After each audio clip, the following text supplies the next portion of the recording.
Hello student, S study knowledge point में आपका स्वागत है। आज के इस लेक्चर वीडियो में हम लोग देखने वाले हैं कि समाकलन किसे कहते हैं। तो देखो बेटा, यहाँ पर समाकलन है क्या चीज, पहले इसको जानेंगे, फिर इस पे कुछ एग्जाम्पल समझेंगे। तो समाकलन क्या है, पहले इसको जान लेते हैं। तो समाकलन क्या है? डिफरेंशिएशन का व्युत्क्रम, यानी the inverse process of differentiation are called integration. यानी इंटीग्रेशन क्या है, अगर किसी ने पूछा तो आपको बोलना क्या है कि समाकलन जो है वो अवकलन का व्युत्क्रम होता है, अवकलन का व्युत्क्रम होता है। ठीक है, तो आज से हम लोग स्टडी करेंगे इंटीग्रेशन का।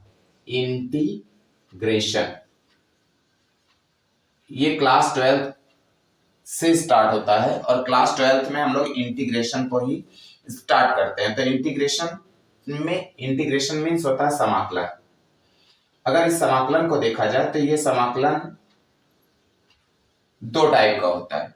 एक होता है अनिश्चित समाकलन, इनडेफिनिट इंटीग्रल, और दूसरा होता है निश्चित समाकलन, जिसको हम लोग बोलते हैं डेफिनिट इंटीग्रल। तो आज के लेक्चर वीडियो में हम लोग देखने वाले हैं सिर्फ डेफिनिट इंटीग्रल और इनडेफिनिट इंटीग्रल में डेफिनिट इंटीग्रल को हम लोग ना देख करके पहले इनडेफिनिट इंटीग्रल के बारे में पढ़ेंगे। तो अनिश्चित समाकलन क्या है इसको जानते हैं। तो देखो इसमें होता क्या है बेटा, इस सिंबल को हम लोग यूज करते हैं समाकलन में।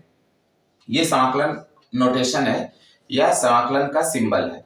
अगर मैं इसके आगे dx लिख देता हूं तो इसको हम बोलते हैं x के सापेक्ष समाकलन, यानी integration with respect to x। ठीक है, और अगर मैं यहां पर dy लिख दूं तो इसको बोलेंगे y के सापेक्ष समाकलन, यानी integration with respect to y। और ऐसे ही मैं dt लिख दूं तो इसको हम लोग बोलेंगे t के सापेक्ष समाकलन, यानी integration with respect to t। चलिए स्टूडेंट, अब इसके बाद हम लोग इस पे फार्मूले को कुछ देखते हैं कैसे। जैसे होता क्या है कि अगर d बाई डी एक्स, इसको डिफरेंशिएशन बोलते हैं, d by D x F x है, तो इसका डिफरेंशिएशन सपोज एफ एक्स हो गया। तो अगर हम क्या करें, डी एफ एक्स लिखते हैं, ठीक है, तो ये हो जाएगा एफ एक्स और ये डी एक्स। ठीक है, इसका मैंने क्रॉस मल्टीप्लाई कर दिया। अब इंटीग्रेटिंग बोथ साइड कर रहे हैं, इंटीग्रेटिंग बोथ साइड। अगर हम इंटीग्रेटिंग बोथ साइड करते हैं तो क्या होता है, D F X equal to हो जाएगा एफ एक्स डी एक्स। ठीक है, अब इसका इंटीग्रेशन क्या होगा, एफ एक्स।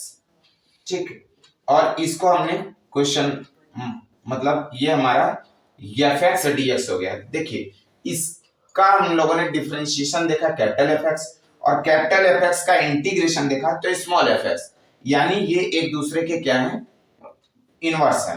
ठीक है, तो इसी चीज को हम लोग इंटीग्रेशन कहते हैं। अब आता है यहाँ पर हम लोग कभी कभी क्या होता है, कांस्टेंट ऐड कर देते हैं। जैसे मैं इसका इंटीग्रेशन करूं एफ एक्स डी एक्स का, तो यहाँ पर होगा क्या, एफ एक्स प्लस हम एक कांस्टेंट ऐड कर देते हैं। ठीक है, अगर हम कांस्टेंट ऐड कर देते हैं तो इसको हम लोग बोलते हैं पार्टिकुलर इंटीग्रल। ठीक है, विशेष समाकलन बोलते हैं। ठीक, अब ये हो गया विशेष समाकलन। इसमें क्या करते हैं, जब हम इसका अवकलन करेंगे तो फिर इसका अवकलन करेंगे तो फिर हम इसी कैपिटल एक्स पे पहुंच जाएंगे, क्योंकि ये इनवर्स प्रोसेस है। ठीक, अब हम लोग डिफरेंशिएशन की तरह इंटीग्रेशन के फार्मूले की स्टडी करते हैं। तो इंटीग्रेशन का फार्मूला शुरुआत जो करें वो देखिए ऐसे होता है, इंटीग्रेशन x पे पावर n dx। अगर इस फार्मूले को देखें तो इसका हमारा फार्मूला होता है x पे power n plus 1 upon n plus 1 plus c। ठीक, अब अगर मान लीजिए सपोज अगर हम इस फार्मूले का डेरिवेशन करें तो कैसे करेंगे, तो देखिए इसके लिए हमको करना क्या है कि पहले d by D X x पे पावर n प्लस 1 का डिफरेंशिएशन करते हैं। तो अगर इसका with respect to x differentiation करेंगे तो क्या होगा, n प्लस 1 x पे पावर n प्लस 1 माइनस 1, ये इसका हो गया। अब इसको सॉल्व करेंगे तो क्या होगा, d by D X x पे power n plus 1 is equal to n plus 1। ठीक, x पे पावर 1 से 1 कैंसिल, n हो गया। अब इसका क्रॉस मल्टीप्लाई करिए तो ये हो जाएगा d x पे power n plus 1 upon n plus 1। ठीक है, ये अपॉन में आ गया। अब ये dx इसके साथ चला गया तो x पे पावर n dx। अब इंटीग्रेशन बोथ साइड, ठीक। अब इसका इंटीग्रेशन करते हैं तो d x पे power n plus one upon n plus one is equal to x पे पावर n dx। अब इसका इंटीग्रेशन देखेंगे तो क्या होगा, x पे पावर n dx का इंटीग्रेशन देखें तो इसका इंटीग्रेशन होता है x पे power n plus one upon n plus one, constant c add कर दिया तो ये हमारा पार्टिकुलर इंटीग्रल हो गया, ठीक है। तो इस तरह से हम लोगों ने इस फार्मूले को डेरिवेशन में देख लिया कि इंटीग्रेशन अगर x पे पावर n dx का इंटीग्रेशन करते हैं तो पावर x पे power n plus one upon n plus one plus c मिलता है। स्क्रीनशॉट लेना चाहते तो ले लीजिए, फिर आगे देखते हैं, ठीक। अब हम लोग इसके कुछ जनरली फार्मूले को समझते हैं। जनरली फार्मूले में हम लोगों को समझना क्या है, जैसे कभी हमारे पास इंटीग्रेशन आ गया dx तो इसका इंटीग्रेशन हमेशा समझना x प्लस सी, और अगर dy है तो इसका इंटीग्रेशन क्या होगा y प्लस सी, अगर dt है तो इसका इंटीग्रेशन क्या होगा t प्लस सी। समझ में आ रहा है स्टूडेंट? इस तरह से हम लोग इसके इंटीग्रेशन को कर लेते हैं। अगर सपोज कांस्टेंट का इंटीग्रेशन है, जैसे यहाँ पर लिखा है c dx, तो क्या करेंगे कांस्टेंट टर्म को बाहर कर देते हैं, dx लिखेंगे और इसका सॉल्यूशन देखेंगे तो c dx का इंटीग्रेशन होगा cx प्लस i। समझ में आ गया? तो ये हमारा एक i कांस्टेंट टर्म है, ठीक है। तो ये हमारा इंटीग्रेशन हो गया कांस्टेंट टर्म का, ठीक। अब इसी तरह से कुछ पार्टिकुलरली समझते हैं कि जैसे इंटीग्रेशन कुछ विशेष टाइप से होता है। जैसे हम लोग फंक्शन पढ़ते हैं तो फंक्शन में हम लोग देखते हैं क्या, सबसे पहले एक्सपोनेंशियल फंक्शन देखें तो एक्सपोनेंशियल फंक्शन में हमारे पास होता है क्या, e पे पावर x dx, ठीक है। ये एक्सपोनेंशियल फंक्शन है। अगर इसका इंटीग्रेशन देखें तो इसका इंटीग्रेशन होगा e पे पावर x प्लस c, और अगर a पे पावर x का इंटीग्रेशन देखें तो इसका होगा ax अपॉन log ea, ठीक है, प्लस c, ठीक है। ये इसका इंटीग्रेशन हो गया, ठीक। अब इसी तरह से ट्रिग्नोमेट्रिक फंक्शन है हमारे पास sin x है, इसका इंटीग्रेशन देखें तो sin x का क्या होगा cos x minus plus c, ठीक है। और अगर हम cos x का देखते हैं cos x dx तो इसका इंटीग्रेशन होता है sin x प्लस c, ठीक है। इसी तरह से अगर हमने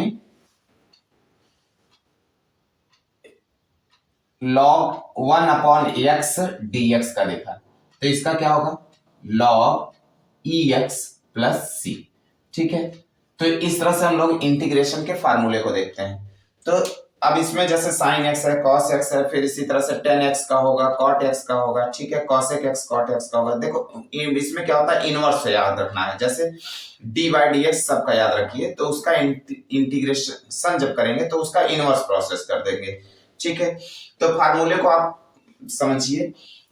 आइए आगे फिर देखते हैं कुछ फार्मूले और। जैसे हमारे पास कुछ फार्मूले इस टाइप से भी होंगे, इनवर्स फंक्शन के भी फार्मूले होंगे। जैसे इंटीग्रेशन है sec स्क्वायर x dx तो इसका क्या होगा इंटीग्रेशन अगर करेंगे sec स्क्वायर x का तो इसका होता है tan x, ठीक है, प्लस कांस्टेंट। अगर इसी तरह से cosec स्क्वायर x का देखते हैं dx तो इसका होगा minus cot x plus c, ठीक है। फिर इसी तरह से अगर हम देखना चाहें sec x into tan x का, इसका अगर हम करते हैं तो sec x tan x का क्या होगा sec x प्लस c, और इसी तरह से cosec x into cot x का देखते हैं cot x dx तो इसका होगा minus cosec x plus c। तो इस तरह से हम लोग इस फार्मूले को देखते हैं। अब स्टूडेंट कुछ एग्जांपल लेकर के हम लोग देखते हैं इंटीग्रेशन कैसे किया जाता है। तो सपोज हम एक एग्जांपल लेते हैं। एग्जांपल हमारे पास है, किसी बुक से हमने एग्जांपल ले रखा है। जैसे हमारे पास एग्जांपल है, ये इंपॉर्टेंट एग्जांपल है, तो देखते हैं x पे power 4 upon x square plus 1 dx। ये हमारे पास एग्जांपल है। एक्स पे power 4 upon x square plus 1। इसका कैसे करते हैं इंटीग्रेशन? तो इंटीग्रेशन करने के लिए इसका एक तरीका है कि ये न्यूमरेटर है और ये denominator, numerator upon denominator, numerator upon denominator. तो इसमें क्या करते हैं, जब भी न्यूमरेटर जो होता है यानी अंश जो है, अगर उसकी घात यानी उसकी पावर जो है नीचे वाले के पावर से बड़ी है, तो हम लोग क्या करते हैं, यहाँ पर भाग प्रोसेस कर लेते हैं। तो यहाँ पर डिवीजन करेंगे एक्स पे पावर 4 एक्स स्क्वायर प्लस 1 का, तो ये एक्स स्क्वायर बार अप्लाई होगा, तो ये हो जाएगा एक्स पे power 4 plus x square. Subtract कर दीजिए तो ये तो कैंसिल हो गया, माइनस एक्स स्क्वायर। अब माइनस 1 बार अगर ले जाते हैं तो क्या होगा, माइनस एक्स स्क्वायर, और ये हो जाएगा प्लस माइनस माइनस, ठीक है, ये हो जाएगा प्लस और ये हो जाएगा प्लस, तो ये तो कैंसिल हो गया, यहाँ आ गया 1। अब इसको लिखते कैसे हैं, तो ये पहले देखिए डिवाइड कोसेंट है हमारा, तो कोसेंट लिखेंगे पहले एक्स स्क्वायर माइनस 1, फिर प्लस लगाएंगे और फिर लिखेंगे रिमाइंडर, रिमाइंडर हो गया 1, ठीक, अपॉन डिनोमिनेटर, डिनोमिनेटर क्या हो गया 1 प्लस एक्स, ठीक है। ये हो गया इसका इंटीग्रेशन।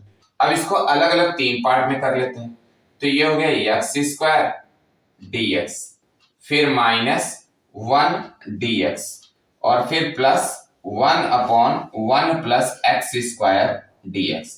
तो इसमें देखिए, इसमें x पे पावर n वाला फार्मूला अप्लाई कर दीजिए, तो फार्मूला होगा x पे पावर 2 प्लस 1 अपॉन 2 प्लस 1, और इस पे देखेंगे 1 dx का क्या होगा x, और इस पे फार्मूला अप्लाई करेंगे तो ये होगा tan inverse x plus c, ये हमारा कांस्टेंट टर्म हो गया। तो देखिए स्टूडेंट, ये हमारा इंटीग्रेशन का फार्मूला है, 1 प्लस एक्स स्क्वायर dx का फार्मूला होता है tan inverse x plus c, ठीक। तो ये फार्मूले को हम लोगों ने अप्लाई कर दिया है। तो यहाँ पर क्या हो गया, एक्स स्क्वायर का फार्मूला हो जाएगा, फार्मूले के अनुसार ये हो गया X cube upon 3 minus X plus tan inverse X plus C, ये हमारा हो गया आंसर, ठीक है। तो इस तरह से इस फार्मूले के अनुसार, फार्मूले का यूज करते हुए हम लोगों ने इस प्रॉब्लम को सॉल्व किया। अब इसी तरह से अगला प्रॉब्लम अगर हम सॉल्व करना चाहें तो अगला देखते हैं। इसी तरह से एक एग्जांपल और लेते हैं हम आपके लिए, ये इंपॉर्टेंट था, स्क्रीनशॉट ले सकते हैं। आगे बढ़ते हैं, एग्जांपल 2। स्टूडेंट, इस तरह से हम विशेष करके आपके लिए महत्वपूर्ण प्रश्नों का कलेक्शन करते रहेंगे, ठीक है। तो आज हम अगली प्रॉब्लम को देखते हैं। तो ये अगला प्रॉब्लम हमारे पास, ये भी इंपॉर्टेंट है, देखिए ध्यान से, 1 upon sine square X into cos square X DX. चलिए, इस प्रॉब्लम को समझने के लिए हम लोग क्या करना है, ये थोड़ी ट्रिकी है, ध्यान से समझिए। इसमें ट्रिक क्या है कि जहां 1 है यहाँ पर हम लोग आइडेंटिटी यूज करते हैं। तो आइडेंटिटी क्या यूज करेंगे, 1 की जगह पर यूज करने वाले हैं sine square X plus cos square X, ये आइडेंटिटी यूज करेंगे। तो आइडेंटिटी यूज करिए, तो यहां पर लिखेंगे sine square X plus cos square X upon sine square X into cos square X DX. अब क्या करेंगे, ये न्यूमरेटर और डिनोमिनेटर, तो इसको हम लोग क्या करेंगे, अलग अलग पार्ट दे देंगे। तो पहला पार्ट में क्या हो जाएगा, sine square X upon sine square X into cos square X DX plus cos square X upon sine square X into cos square X DX. अब इसमें क्या होगा, साइन स्क्वायर से साइन स्क्वायर कैंसिल, इसमें कॉस स्क्वायर से cos square cancel. अब बचा क्या, 1 upon cos square X DX, और यहां क्या बचेगा, 1 upon sine square X DX. अब हम लोगों ने इस दोनों को अलग अलग इंटीग्रेशन रूप फॉर्म दे दिया। अब क्या करेंगे, कॉस स्क्वायर एक्स को लिख सकते हैं, 1 अपॉन कॉस स्क्वायर एक्स को लिखेंगे सेक स्क्वायर एक्स डीएक्स, ठीक है, प्लस 1 अपॉन साइन को लिखेंगे कॉसेक स्क्वायर एक्स डीएक्स, ठीक। अब इसका इंटीग्रेशन का फार्मूला, सेक स्क्वायर एक्स का होगा tan x और कॉसेक स्क्वायर एक्स का होगा माइनस कॉट एक्स प्लस सी, ठीक है। ये हमारा प्रॉब्लम नंबर 2 था, ये भी इंपॉर्टेंट प्रॉब्लम था। इसी तरह से हम और एग्जांपल को लेकर के समझते हैं इंटीग्रेशन को लगाने का तरीका। जैसे हमारे पास एक एग्जांपल और है, उसको समझते हैं, स्क्रीनशॉट ले सकते हैं इसका। चलिए अगले एग्जांपल को समझते हैं। अगला एग्जांपल है हमारे पास इंटीग्रेशन के अंदर है, ये है नेक्स्ट प्रॉब्लम थर्ड। चलिए देखते हैं इसमें, ये है हमारा integration cos x upon root में है 1 प्लस साइन 2x। ये हमारे पास एक एग्जांपल है। चलिए ये भी महत्वपूर्ण है, आइए इसको समझा जाए। इसमें क्या करना है, हमारे पास cos 2x है, ठीक। इस पर हम लोग क्या करते हैं, फार्मूला यानी आइडेंटिटी अप्लाई करते हैं और sin 2x की भी आइडेंटिटी अप्लाई करते हैं। तो देखिए cos 2x की आइडेंटिटी मैं यहां लिख रहा हूं। cos 2x की आइडेंटिटी होगी cos square x minus sign square x। देखिए बेटा एक ट्रिक बताएं, ये हमारे cos 2x की आइडेंटिटी हो गई। यहां पर हम क्या करेंगे, sin 2x की आइडेंटिटी लिखते हैं। तो sin 2x की आइडेंटिटी होगी 2 cos x into sine x। चलिए स्टार्ट करते हैं, यहां पर रखते हैं cos 2x की जगह पर cos 2x की आइडेंटिटी लिखेंगे cos square x minus sign square x upon 1 plus sign 2x की जगह पर लिखेंगे 1 की जगह पर हम लोग फिर आइडेंटिटी यूज करेंगे, कौन सी, cos square x plus sine square x। ये आइडेंटिटी हम लोग 1 की जगह पर यूज करते हैं। तो करिए, यहां पर लिखेंगे cos square x plus sine square x minus 2 sine x 2 cos x into sine x लिखते हैं, ठीक, cos x into sine x। तो स्टूडेंट हमने यहाँ एक देखिए, हमारे पास इंटर में जब हम पढ़ते हैं तो इंटर के हमारे कोर्स में क्या होता है, cos हमेशा पहले फर्स्ट रखते हैं। जैसे sin 2x का फार्मूला होता है 2 sin x into cos x, लेकिन हमें क्या करना है, पहले cos को रखना है, cos x into sin x। ऐसे ही आइडेंटिटी होती है sin square x plus cos square x equal to 1। तो यहाँ पे हमको याद रखना है कि पहले cos का इस्तेमाल करेंगे, तो cos square x plus sin square x लिखते हैं। चलिए अब ध्यान से देखिए, तो ये हमारा फार्मूला बना, कौन सी आइडेंटिटी पर बना, ए स्क्वायर माइनस बी स्क्वायर। क्या होगा, वो ए माइनस बी और ए प्लस बी। इसके अनुसार इसको ब्रेक करते हैं, तो क्या लिखेंगे, cos x minus sine x 1 bracket में और सेकंड ब्रैकेट में होगा cos x plus sine x। समझ में आ रहा है स्टूडेंट? आगे देखते हैं, ये dx इस्तेमाल करिए, फिर यहां पर लिखेंगे क्या, ये फार्मूला बन गया A square plus B square, A square plus B square minus 2ab। अगर इसको देखा जाए तो ये हमारा फार्मूला बन रहा है a माइनस बी का होल स्क्वायर। तो ये फार्मूला बन चुका है cos x minus sine x, यहाँ प्लस है स्टूडेंट, तो यहाँ प्लस बनाइए और यहाँ लिखिए ये फार्मूला बन गया a प्लस बी का होल स्क्वायर, ठीक है। तो ये हो जाएगा cos x plus sine x का होल स्क्वायर। चलिए अब आगे देखिए ध्यान से, ये है अगर रूट के अंदर हमने x स्क्वायर फॉर्म किया है तो इसका स्क्वायर रूट कितना होगा, x। तो ऐसे इसका स्क्वायर रूट हो जाएगा, क्या होगा, cos x minus sine x 1 bracket में, अदर ब्रैकेट में हम लोग लिखेंगे cos x plus sine x, ठीक।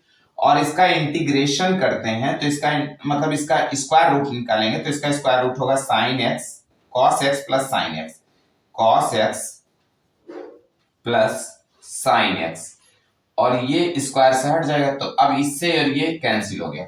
अब हमारे पास बचा क्या, cos x minus sine x। इसका इंटीग्रेशन अलग अलग कर लेते हैं, क्या लिखेंगे, cos x dx minus sine x dx। अब cos x का अगर हम इंटीग्रेशन देखें तो cos x का इंटीग्रेशन होगा sin x और sin x का इंटीग्रेशन देखें तो माइनस cos x होता, तो ये प्लस हो जाएगा, प्लस। अब यहां पर हम लोग इंटीग्रेशन कुछ भी इंटीग्रेशन कांस्टेंट यूज करेंगे तो कांस्टेंट में हम लोग आई यूज कर लेते हैं। तो हमारा ये जो इंटीग्रेशन आया इस फार्मूले का, इस मतलब प्रॉब्लम का cos 2x अपॉन रूट में 1 प्लस साइन 2x dx का, तो इसका इंटीग्रेशन हुआ sin x plus cos x plus I. इस तरह से स्टूडेंट कुछ प्रॉब्लम्स को आज हम लोगों ने देखा, ये सभी एग्जाम्पल्स थे और ये सभी इंपॉर्टेंट एग्जाम्पल थे, इनको आप प्रिपेयर करिए। फिर नेक्स्ट वीडियो में हम लोग आगे के बहुत सारे एग्जाम्पल और एक्सरसाइज के प्रॉब्लम्स को सॉल्व करेंगे। Thank you.